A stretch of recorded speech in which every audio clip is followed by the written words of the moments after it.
خير عليكم حباباتي وين ما كنتم. اليوم حبيت نقدم لكم وصفة فعالة ضد الكحة ولا السعلة اللي عنده لاغريب، ماشي اللي عنده الحساسية، اللي عنده لاغريب. وصفة فعالة، وصفة طبيعية، فيها كل مواد طبيعية موجودة في كل مطبخ. جربوها، متأكدة بلي ما راحش تندموا. انا اليوم وليدي راه مريض، حبيت نديرها وممكن نشاركها معكم.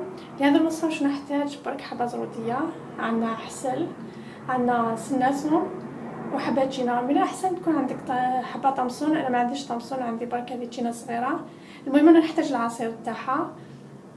واش راح ندير الان؟ عندي حبة زرودية نغسلها نقيها ونكرفجها، حبة تشينا نعصرها، سنة كذلك نكرفجها في الرقيق مع حبة تاع زرودية ونديرها مع زرودية. ومن بعد ديك نحكمهم كامل، زرودية نتاعي مع سنة تاع الثوم.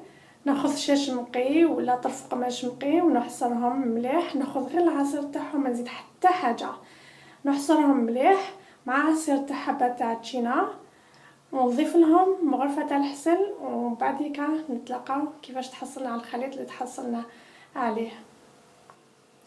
اذا هذا هو الخليط اللي تحصلت عليه، هاوليك العصير اللي تحصلت عليه، زدت له مغرفه عسل، هاي مازال ما ذابتش كامل، ما تحصلش على بزاف عصير لخاطش انا نعرفوا بلي الجزر ما فيش بزاف العصير.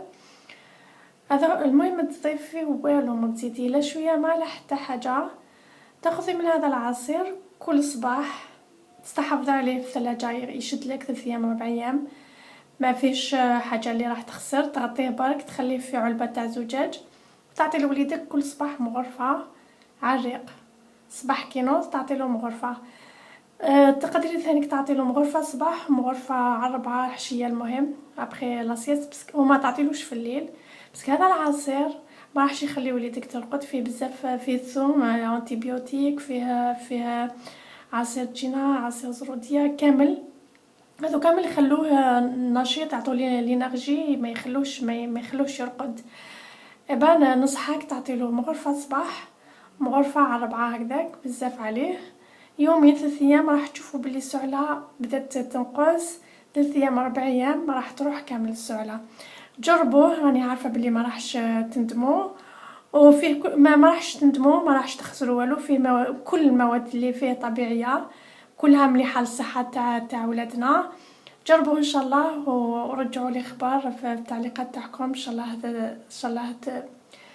ان شاء الله تصيبوا نتيجه، وان شاء الله ربي يشفينا كامل وليداتنا ويشفي كامل المرضى يا رب، الذراري، الامهات، الاباء، ان شاء الله كامل، ان شاء الله ربي يشفيهم، المريض كامل ان شاء الله ربي يشفيه. انا دوك نخلي الحسل برك يذوب ونعطي لوليدي مغرفه ما بيدرانا الصباح، وان شاء الله ربي يشفيه، ربي يشفي جميع المرضى.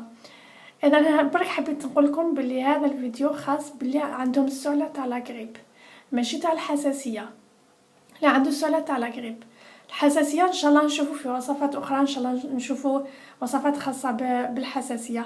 اذا نتلاقاو في فيديو اخر، ان شاء الله يكون لقى اعجابكم الفيديو هذا، والى اللقاء.